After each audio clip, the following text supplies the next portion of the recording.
साथ मैं हूं देवाशीष कुमार। लगातार हमारा महा कवरेज जारी है। लगातार तमाम मेहमानों से भी हम आपका परिचय करा रहे हैं, रूबरू कर रहे हैं। बिहार विधानसभा के मतगणना की जो स्थिति और तस्वीर है आपके सामने लगातार हम लेकर के आ रहे हैं। नीतीश कुमार बढ़ोतरी की तरफ नजर आ रहे हैं। महागठबंधन की भी बराबरी की साझेदारी हो रही है और लगातार सुबह से यह महा कवरेज हमारा जारी है और तमाम मुद्दों पर बातचीत करने के लिए भी हमारे साथ इस तरह से एक बार जब हम अपने मेहमानों से आपकी मुलाकात करा दें, हमारे साथ खास मेहमान मौजूद हैं जिनका हम परिचय भी आपके सामने कराएंगे। लेकिन उससे पहले जो दर्शक इस वक्त हमारे साथ जुड़े हैं, एक आपको बता दें कि कौन कितने पर चल रहा है। आरजेडी की बात कर ले तो 59 सीटों पर आगे है, कांग्रेस 21 पर, और अगर एनडीए की बात करें तो जेडीयू 48 पर, बीजेपी 74 पर, वीआईपी 7 और हम 0। महागठबंधन के साथ अगर हम बात कर ले तो बिहार में एनडीए 129, आरजेडी 99 सीटों पर बढ़ोतरी करती नजर आ रही है। तो चलिए अब कार्यक्रम की शुरुआत कर लेते हैं और इस पर पूरे आज बिहार विधानसभा चुनाव को लेकर के जो कवरेज हमारा जारी है उस पर क्या कुछ समीकरण है, क्या जीत और क्या हार होती है, उसका फैसला जो है वो अब धीरे धीरे सामने आ रहा है। इस वक्त हमारे साथ खास मेहमान, और जिस मेहमान से हम आपकी मुलाकात कराने जा रहे हैं वो किसी परिचय का मोहताज नहीं है। आप सब उनको प्रतिदिन सोशल मीडिया के जरिए और हॉप इंडिया के जरिए देखते हैं। हमारे साथ वरिष्ठ पत्रकार अजीत भारती हैं, संपादक हैं हॉप इंडिया के। अजीत जी, बहुत स्वागत है आपका हमारे इस स्टूडियो में। और अजीत जी सबसे बड़ा पत्रकार हैं, पत्रकार होने के नाते आपको क्या ये जो ग्राफ सामने निकल करके आ जा रही है, जो समीकरण सामने निकल कर आ रही है, पहले उस पर हम चर्चा कर लेते हैं। एनडीए 129, आरजेडी 99, ऐसे कैसे और क्या लगता है? मुझे लगता है कि बहुत ज़्यादा क्लियर मेजॉरिटी, मतलब जैसे 130 140 तक नहीं जाएगा एनडीए का। और जब एग्जिट पोल भी आया था 7 तारीख को तो भी ऑप इंडिया मुझे लगता है अकेला प्लेटफॉर्म था डिजिटली, और मतलब टीवी में भी जो क्लेम कर रहा था कि सारे एग्जिट पोल जो है वो गलत होंगे। और उसका कारण ये था कि ऑप इंडिया के डिप्टी न्यूज एडिटर हैं अजीत झा, वो लगभग 1 महीने से फील्ड में थे और उनका जो आकलन था और जिस तरह के वो वीडियो रिपोर्ट्स लगातार कर रहे थे, तो उससे हमें जो कुछ छोटी छोटी बातें हैं, जो दिल्ली के स्टूडियो में बैठा हुआ एंकर या उसके जो गेस्ट आते हैं, जो अभी भी बिहार को वैसे ही तौलते हैं जैसे 15 साल पहले तौला जाता था कि मुस्लिम यादव का समीकरण होगा, ये कास्ट वैसा कर जाएगा, वो कास्ट वैसे बिहेव करता है। इस तरह की वही जो सतही बातें होती हैं, जो आपको बार बार कहेंगे बिहार में सड़क नहीं है, इस कारण इससे वो नाराज है, उससे वो नाराज है। तो ये सब जो हमें जो फर्स्ट हैंड इंफॉर्मेशन मिल रहा था, और ये जो एग्जिट पोल्स होते हैं वो भी दिल्ली वाले चैनल करवाते हैं। और कैसे करवाएंगे? आप यहाँ के लोकल रिपोर्टर हैं, आपको फोन करके पूछ लेंगे कि देवाशीष जी बताइए क्या पोजीशन है, कौन जीत रहा है आपके इलाके से। आप जो है 4 आदमी को बताते हैं और आपकी इच्छा है आप एक जगह जेडीयू बोल दीजिए, अगले जगह भाजपा बोल दीजिए, तभी आप देखेंगे कि कोई प्रेडिक्शन दे रहा है कि भाजपा को 91 से 117 मिलेगा। मतलब 20% का मार्जिन लेके तुम चल रहे हो। ये कौन सा सर्वे है? एक जो है एग्जिट पोल में दे रहा है 56 सीट मिलेंगी जेडीयू और बीजेपी के अलायंस को। इस तरह की जब फ्लक्चुएशंस आती हैं तो आपको पता चल जाएगा किसी ने वास्तव में जमीन पर जाकर बूथ लेवल पे जाके जानने की कोशिश नहीं की कि जनता का मिजाज कैसा है। इसी कारण ये पूरा का पूरा हमें लग रहा था कि ये एग्जिट पोल सारे जो है गलत होंगे, नेक टू नेक फाइट रहेगी। लेकिन हम मेंटेन कर रहे हैं कि भाजपा जो है सरकार, मतलब एनडीए जो है सरकार बना लेगी। अच्छा, उठाती है, मैं भी हमेशा आपकी वीडियो को देखता हूँ, बातें करता हूँ। मैं ये आपसे जानने की कोशिश करूंगा, अगर एनडीए की सरकार बनती है तो आपको क्या लगता है एक पत्रकार होने के नाते कि नीतीश कुमार को अब अगला जो कदम है, जो जनता जिस आधार पर नीतीश कुमार को चुनकर लाती है, एनडीए को चुनकर लाती है, तो नीतीश कुमार को कौन से ऐसे कार्य हैं जो अब करने चाहिए? नीतीश कुमार को सबसे पहला कार्य यह करना चाहिए कि उनको मुख्यमंत्री नहीं बनना चाहिए।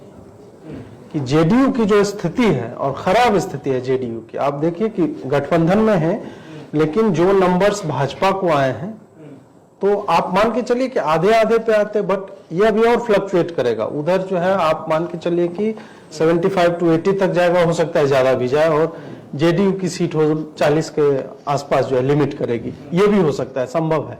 तो लोगों में आप जब जमीन पे जाएंगे तो आपको पता चलेगा कि they want the India alliance, मतलब to stay and be in power, लेकिन उन्हें नीतीश पसंद नहीं है। नीतीश पसंद क्यों नहीं है?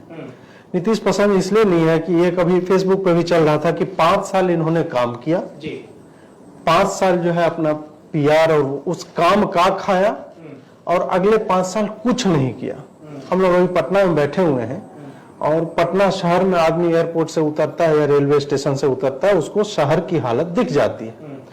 पटना ऐसी जगह है जहां बारिश से बाढ़ आ जाती है, और नदी का पानी नहीं था, वो बिल्कुल बारिश से बाढ़ आ गई। मतलब आप सोचिए, और हमारा जो डिप्टी सीएम है वो मतलब जंगिया गंजी पहन के रोड पे टहल रहा था। बिल्कुल ये सच्चाई है। बिल्कुल। तो इस तरह की चीजों से लोगों में निराशा थी उनको लेके, लेकिन एक्सपेक्टेशन देखिए बिहार की जनता का या पूरे भारत में जनता का ये रहता है विकास, एक विकास लेकिन बहुत ही व्यापक शब्द है। विकास का मतलब क्या है? देखिए रोड बन गया है, और जो बना वो टूटने भी लगा है। ये भी एक सत्य है कि 15 साल में रोड जो है टूटने भी लगे हैं। तो इंफ्रास्ट्रक्चर आपने क्रिएट किया, स्कूल की बिल्डिंग हर गांव में बन गई है, भले वो केंद्र के फंड से बनी हो, सब शिक्षा अभियान के तहत बनी हो, लेकिन उन स्कूलों में शिक्षकों को पहुंचाना, क्वालिटी टीचर्स को पहुंचाना। आप अभी ये शिक्षा मित्र वाला पूरा समान वेतन और इस तरह की बातें चल रही हैं। मेरे घर में ढेर सारे टीचर्स हैं, मैं जानता हूं उनकी क्वालिटी क्या है, किस स्तर के वो लोग शिक्षक हैं। इन सब को आप फिर भी पेमेंट नहीं देते हैं, समान वेतन की बातें हो रही। मतलब इतनी ज्यादा समस्याएं हैं बिहार में, और वो गई नहीं है, नई समस्याएं आई हैं। बीच में लॉ एंड ऑर्डर का सिचुएशन जो है खराब हुआ था, फिर थोड़ा सा नॉर्मलाइज होता दिखता है, लेकिन वो अच्छा नहीं है। तो अगर आप कहेंगे कि प्रायोरिटीज क्या होनी चाहिए गवर्नमेंट की, तो उसमें यही है कि एक तो लॉ एंड ऑर्डर, और जो पब्लिक इंफ्रास्ट्रक्चर है ना, ये जाम जो लगता है या सड़कों के नीचे जो खोमचे वाले अनऑर्गेनाइज सेक्टर के लोग जो हैं, आप उनका कुछ उनको ऑर्गेनाइज्ड वे में रखिए। हर जगह देखिए खोमचे वाले हर जगह होते हैं, बट एक तरीका होता है, उनके होने का भी एक तरीका होता है। आपका शहर आप आइएगा, इतना गंदा है वो शहर, मतलब देख के आदमी को ऊब हो जाता है, मतलब उल्टियां आती हैं, इतनी गंदगी फैली है। ये सब चीज, मतलब ये बेसिक हाइजीन का प्रॉब्लम है। तुम साफ सफाई कम से कम इस इलाके की तो रखो, जो जिसको तुम जो है राजधानी कहते हो। शिक्षा के क्षेत्र में जो है उनको तुम ये दो, क्या कहते हैं, स्कूल में टीचर्स दो, टीचर्स को पैसे दो। ये बहुत ही मूलभूत चीजें हैं जिस पे काम करना होगा इनको। और एक जो सबसे बड़ा है वो इंडस्ट्रीज को रिवाइव करने का। आप जॉब के लिए कह देते हैं, जॉब आएगा कहां से? तेजस्वी ने भी बोल दिया कि 10 लाख। सवाल भी आपसे वही था जी, इस मुद्दे पर आते हैं आपने कि एक अच्छे विस्तार से समझा, और ये भी मैं आपसे क्यों नहीं होना चाहिए। लेकिन सबसे पहले आपको लगता है कि इस बार का चुनाव जो है वो किस मुद्दे पर हुआ? किस मुद्दे पर जनता ने, आप किसी भी पार्टी को या किसी लोगों को वोट किया, इस बार का मुद्दा जो था वो क्या था? क्या मास्टर स्ट्रोक जो है वो तेजस्वी यादव ने पहले खेल दिया 10 लाख नौकरी का? क्या आखिर जो एक बराबरी की अगर हम बात कर लें जेडीयू और आरजेडी के बीच में, आखिर बहुत बड़ा मार्जिन नहीं है, तो आपको क्या लगता है कि एक तेजस्वी यादव ने अच्छा काम किया उस तरह का प्रचार प्रसार करके, या फिर नीतीश कुमार कहीं ना कहीं इसमें थोड़े से हटते नजर आए? पहली बात ये भी जान लेना चाहिए कि बहुत लोग जो मतलब बिहार से डिस्कनेक्टेड हैं, जो बिहार को अभी भी वही चरवाहा विद्यालय और उसी रूप में देखते हैं, और कहीं ना कहीं हम लोग उसके लिए रिस्पॉन्सिबल भी हैं कि ये छवि बदली नहीं है बिहारियों की। तो उसका कारण यही है कि तेजस्वी जैसे लोग जो अगर जॉब की बात करते हैं, 10 लाख जॉब की, और तुम बताते नहीं हो कि वो जॉब कहां से दोगे। आप अगर नेता हैं, अपने आप को almost as a CM candidate भी आप प्रोजेक्ट कर रहे हैं, वैसे बोला नहीं था, बट सबको पता है कि अगर उनकी अभी भी 3 बजे तक आंकड़ों में क्लैरिटी आएगी, हो सकता है बाजी पलट जाए, तो कौन बनेगा सीएम? तेजस्वी बनेगा सीएम, और कोई चेहरा है नहीं। तो अब ग्रामीण लोग हैं, वो इतने मूर्ख नहीं है, आज के समय में नहीं है। 15 साल पहले तुम उसको ठग लेते, या बैलेट लूट के जो है तुम चुनाव में जीत हासिल कर लेते, जो लालू राज में होता रहा है। अब वोटर को पता है कि वो खुद अशिक्षित है, और अशिक्षित मतलब निरक्षर मानिए, अशिक्षित नहीं, निरक्षर लोग भी शिक्षित होते हैं, तो खुद निरक्षर है लेकिन वो साक्षरता का और शिक्षा का, जो स्कूली शिक्षा होता है, उसके वैल्यू को पहचानता है। वो बोल रहा है कि हाँ, हम पढ़े हुए नहीं, हम तीसरी फेल है, लेकिन हमको नवी फेल जो है मुख्यमंत्री नहीं चाहिए। नहीं चाहिए, बिल्कुल। हाँ। जब किसी व्यक्ति की छवि ऐसी हो और वो प्रॉमिस कर रहा हो 10 लाख रोजगार, तो एक चुटकुला हो जाता है। शुरू में देखिए, रोजगार सबको चाहिए, लेकिन बिहार में या कहीं पे भी इन मुद्दों पे चुनाव नहीं लड़ा जाता है। रोजगार के मुद्दे पे हर एक सरकार एक फेलियर रही है, केंद्र सरकार भी रही है। मतलब क्वालिटी जॉब्स जिसको कहते हैं, आप ईंट ढोने वाले जॉब्स, ठीक है, वो भी किसी के घर में चूल्हा जला रहा है, वो मैं मानता हूँ, ठीक है। आप पकोड़े तलने पे बहुत मजाक उड़ा था, लेकिन वो 5 आदमी को नौकरी दे रहा है और पाल रहा है। पकोड़ा जो एक छन है, वो 20,000 ही कमा रहा है, 10,000 ही कमा रहा है, तो उस पर उसका एक फैमिली डिपेंडेंट है ना। हाउ कैन यू से कि वो जॉब नहीं है। हाँ, कोई PhD किया हुआ आदमी जब पकोड़ा तलने को मजबूर हो रहा है, then we have a problem. और ये प्रॉब्लम है, आपके इंजीनियर्स जितने निकलते हैं 70% ऑफ देम आर अनएम्प्लॉयबल, उसको आप नौकरी नहीं दे सकते हैं।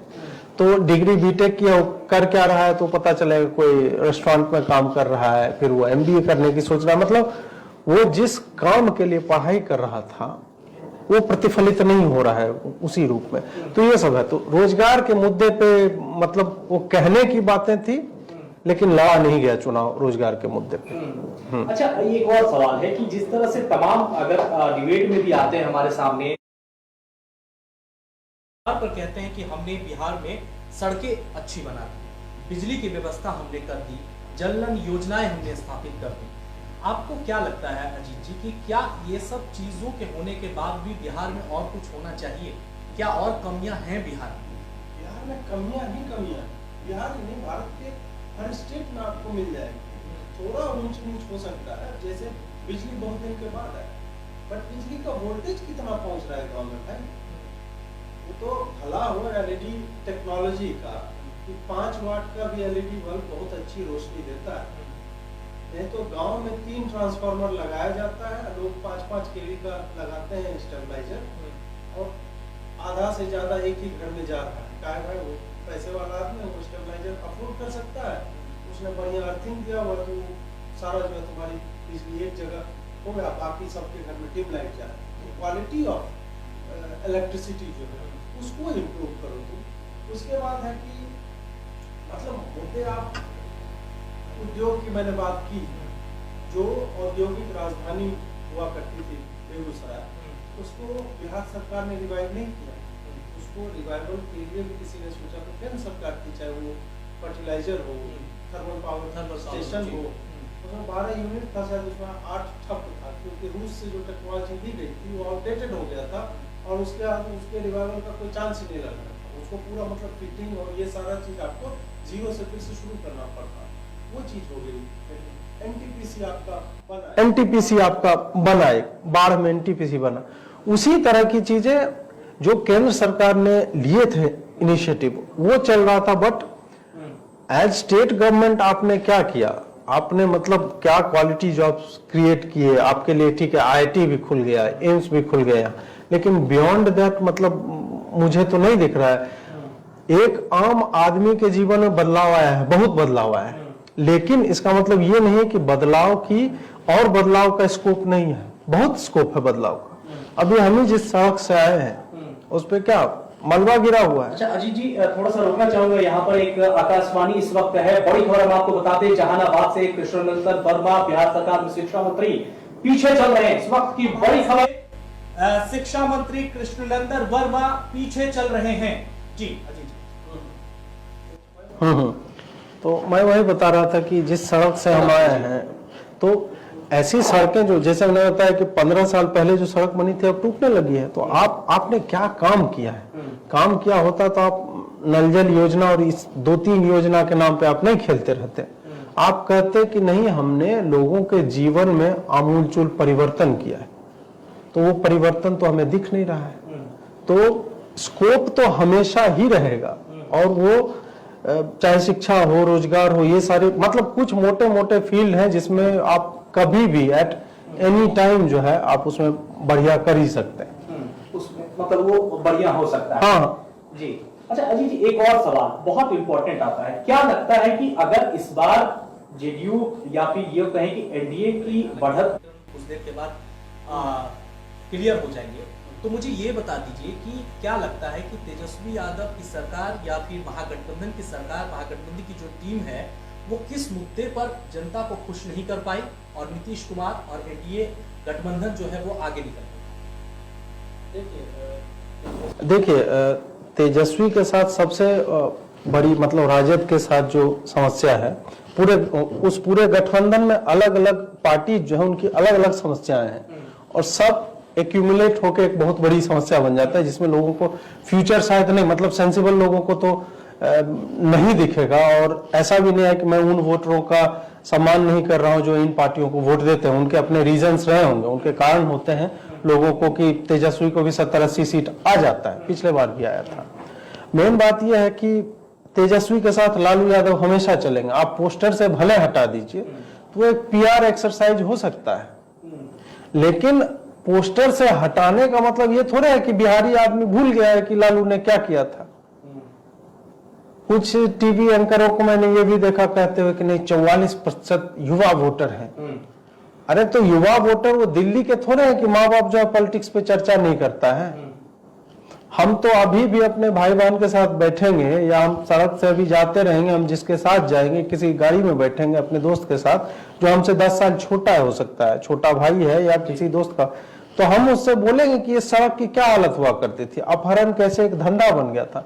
वो जो ब्रूटैलिटीज थी जो हमने फेस किया, हमने देखा है कि मोटरसाइकिल पे एक आदमी ड्राइव कर रहा है, दूसरा आदमी उलट के बैठा हुआ और दोनों हाथ से ऑटोमेटिक गन्स चला रहा है, जो फिल्मों में होता है, हमने वो दौर देखा है। तो उस दौर का रिवाइवल फिर हुआ था 2015 से 2017 तक जब राजद आई थी पावर में। तो मुझे याद है कि पहले 6 महीने में शायद या पहले 2 महीने में 684 मर्डर्स हुए थे। हाँ, 684 जी बिल्कुल ऐसा ही एक नंबर मुझे याद आता है। तो वो फिर से आदमी को मतलब जिस आदमी को नहीं भी ध्यान होगा ना, जो हम लोग के जनरेशन से नहीं है, हमारा तो पूरा बचपन और किशोरावस्था उसी दौर में बीता है, इसलिए बिहार इतना नीचे चला गया था उस दौर में कि वहां से कोई भी विकल्प जो आता वो अच्छा ही होता।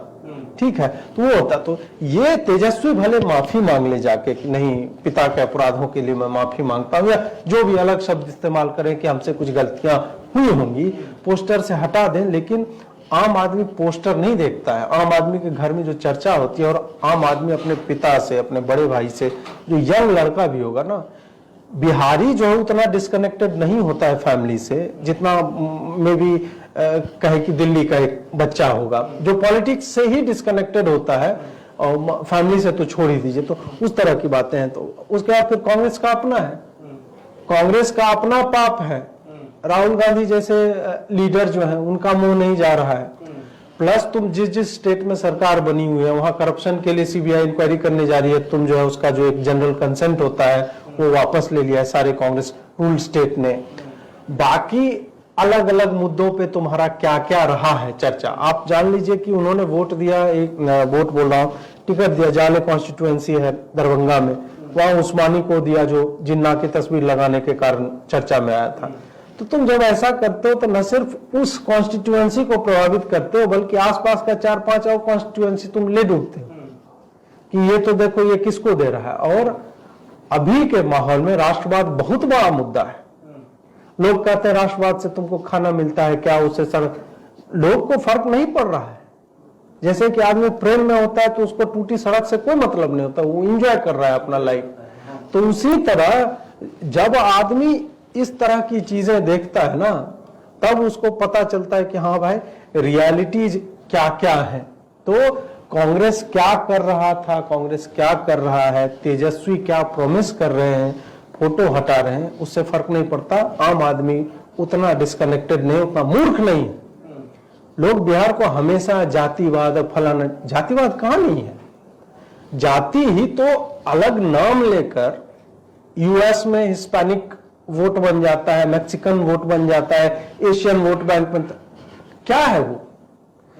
ग्रुप का डिवीजन और सब डिवीजन ही तो है। क्या साउथ इंडिया में जातिगत पॉलिटिक्स नहीं होती है? इस देश के किस राज्य में कास्ट बेस्ड पॉलिटिक्स नहीं होती है? हर एक पार्टी चार्ट ही बनाती है, टिकट ही देती है, क्लास नहीं कास्ट। यूएस में जो वो नस्ल हो जाता है, रेस हो जाता है, ठीक है, यूके में अलग हो जाएगा वो, बट वो डिवीजन हर जगह एग्जिस्ट करता है। इसलिए बिहार को तो मतलब ये कास्ट चल रहा है, कास्ट चल रहा है, नहीं भाई। वुमेन वोटर कौन से कास्ट की होती हैं? कोई इस बात को अप्रिशिएट नहीं कर रहा है कि मोदी ने एक नया वोटर बेस ही क्रिएट कर लिया स्त्री वोटरों का। आपको लगता है कि बिना मुस्लिम स्त्रियों के वोट के लोकसभा में या योगी के विधानसभा में जो परफॉर्मेंस है उस तरह का परफॉर्मेंस आ जाएगा? यूपी में इतने जिले और इतने कॉन्स्टिट्यूएंसी मुस्लिम बहुल हैं, उसमें भी भाजपा कैसे जीत रही है? एक मुस्लिम लड़की को या महिला को फर्क पड़ता है 3 तलाक से। वो भले ठीक है, या तो उसका पति उसको वोट ही ना देने दे, और नहीं तो अगर वो वोट दे रही है तो उसको पता है कि हमको किसको वोट देना है। वो बातें हो गई। प्लस छोटी छोटी चीजें वुमेन के लाइफ को, एक टॉयलेट होना घर में बहुत बड़ा फर्क पैदा करता है। हम मेल से हमें ये समझ में नहीं आएगा, या जो बचपन से जिनको टॉयलेट का एक्सेस है वो कभी नहीं समझेंगे कि वो जो एक शर्म और अस्मत कह लीजिए, इज्जत कह लीजिए कि मुंह अंधेरे 3 बजे आप जा रहे हैं, अंधेरे में तरह तरह की घटनाएं होती हैं। तो वो सारी चीजें, तो फिर गैस सिलेंडर देना की जो आपने बात की, हम लोग भी जब बिहार चुनाव कवरेज के लिए गए हुए थे, बहुत ऐसी जगह है जहां पर जब हम रात का न्यूज कवरेज करके निकल देख लीजिए तो वो सब चीजें हमें भी देखने को मिली वहां कहीं ना कहीं। तो ये कहीं ना कहीं हम कह सकते हैं कि अभी भी वो चीज है, उस पर आखिर हम लोग कब जागेंगे? ये तो हम लोगों को भी जागने की जरूरत है ना, जो एक मुद्दा आप बता रहे हैं।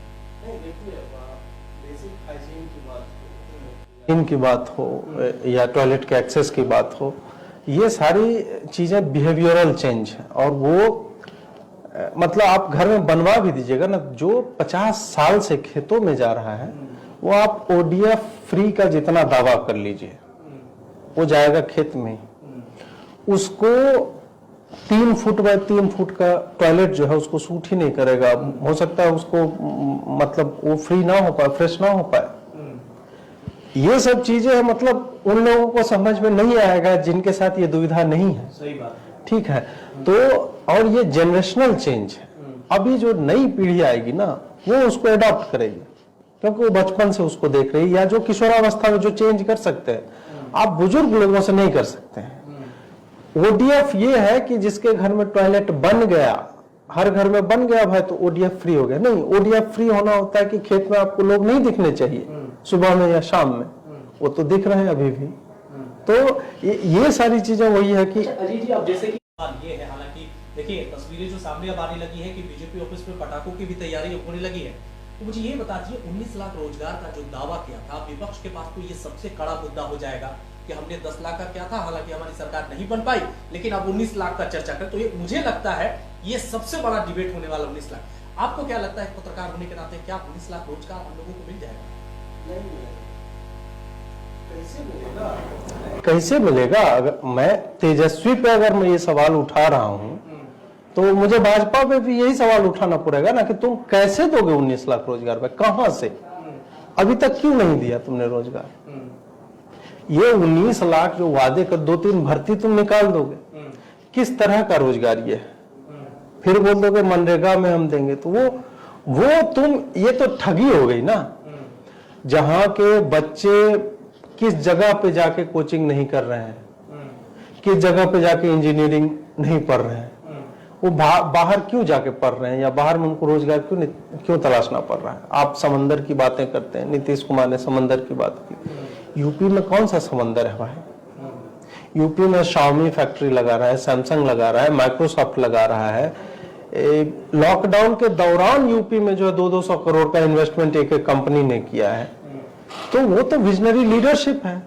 आप एक करप्शन फ्री एनवायरनमेंट, आप एक लॉ एंड ऑर्डर बढ़िया करके दोगे, तब आप बना दो। एक बेगूसराय के किसी गांव वाले इलाके में सेस घोषित कर दो, 200-400 एकड़ की जमीन दे दो, बोलो कि यहाँ पे लगाइए, और ये फुल्ली प्रोटेक्टेड एरिया रहेगा, देखो आपके वहाँ की इकोनॉमी अपने आप सुधर जाएगी। जब बिहार के स्टूडेंट जब जाते हैं दिल्ली, उनको जिस इलाके में आप डाल दोगे तो वहाँ एक माइक्रो इकोनॉमी चालू हो जाती है। वो खाएगा, वो रहेगा, रेंट देगा, कहीं पढ़ने जाएगा। तो ये सारी चीजें जो है वो सिम्बायोटिक रिलेशन है कि मेरे आने से पहले कुछ नहीं था, अब है तो और भी चीजें धीरे धीरे उठने लगती हैं। तो रोजगार वाला मुद्दा, मतलब ये तो बताओ कहां से दोगे रोज, किस क्षेत्र में दोगे, ये भी बता दो ना। तुम 3 साल में रिजल्ट नहीं दे पा रहे थे ग्रेजुएशन का, बीपीएससी का रिजल्ट जाके देखिए कितने कितने साल पे आता है। तो ये कहने की बातें हैं, मुझे लगता है ये इम्प्रैक्टिकल है। क्या सरकार के पास उतना खजाना है, खजाने में पैसा है आपके? आप तो ऐसे ही सैलरी डिलेड दे रहे हो शिक्षकों को, तो कहां से दोगे? तो इस पे विपक्ष घेरेगा ही, और आपके पास ये रहना चाहिए कि हम स्टैगर्ड वे में तोड़ के हम 3 लाख खास देंगे, 6 महीने बाद हम 3 लाख भर्ती इस पे करेंगे। ये तुम बताओ। अभी तो केंद्र सरकार ही फरवरी 2019 में घोषणा करती है कि रेलवे में हम जॉब देंगे, और तुम अक्टूबर 2020 तक एग्जाम का डेट नहीं अनाउंस कर पाते। चलिए जी बहुत बहुत शुक्रिया आपने रखी, और फिर से आप हमारे साथ बनेंगे। और लेकिन एक छोटा सा यहाँ पर एक ब्रेक लेंगे हम लोग, और ब्रेक के बाद फिर से हाजिर होंगे। तो तमाम दर्शक, इस वक्त आप बिल्कुल ज्वलंत मुद्दे को सुन रहे थे, बातें सुन रहे थे कि आखिर नीतीश की सरकार बनती है बिहार में तो क्या कुछ नई चीजें लोगों को चाहिए, जिस आधार पर लोगों ने अपने वोट दिए। आप सुन रहे थे ऑफ इंडिया के संपादक अजीत भारती जी हमारे साथ बने थे, लगातार हमारे साथ आगे भी बने रहेंगे। अभी के लिए बस इतना ही। ताजा अपडेट सिर्फ और सिर्फ एसडी न्यूज़। नमस्कार। जब देश की सुरक्षा की बात हो तब कुछ किरदार अहम भूमिका निभाते हैं।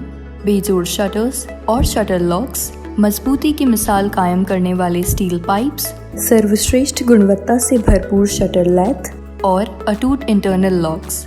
आइए इन्हें मिलाकर निर्माण करते हैं एक उज्जवल भारत का, क्योंकि बात भारत के मजबूत भविष्य की है।